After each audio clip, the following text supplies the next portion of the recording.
একই উপহার দিল পল্লবী শর্মা মধুমিতাকে রিসিপশনে এসে। বিস্তারিত জানতে ভিডিওটি দেখুন। তারে দড়ি দড়ি মনে করি ধারাবাহিকের মাধ্যমে ছোট পর্দায় দারুণ প্রভাব ফেলেছেন পল্লবী শর্মা।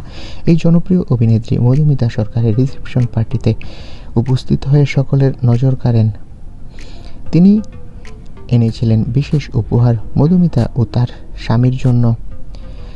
মধুমিতার জন্য ঝকঝকে শাড়ি আর তার স্বামী দেবমাল্যর জন্য দামি ঘড়ি। নবদম্পতি উপহার পেয়ে আনন্দিত হয় এবং পল্লবীকে ধন্যবাদ জানায়। পল্লবী শুধু উপহার দেননি, পার্টির উত্তেজনা বাড়াতে নাচে মেতেছিলেন। অতিথিরা তার সঙ্গে নাচে যোগ দেয়, পার্টিকে আনন্দময় করে তোলেন।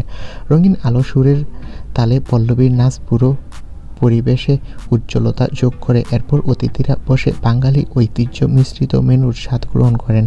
লুচি, চিংড়ি, মালাইকারি, পাঁঠার মাংস, ভাজা, ডাল, মিষ্টি, চাটনি। শেষ মুহূর্তে পল্লবী নবদম্পতির সঙ্গে হাসি মুখে ছবি তোলেন। মধুমিতা দেবমাল্যর সঙ্গে তার বন্ধুত্বপূর্ণ মেজাজ পার্টিকে আরও স্মরণীয় করে তোলে।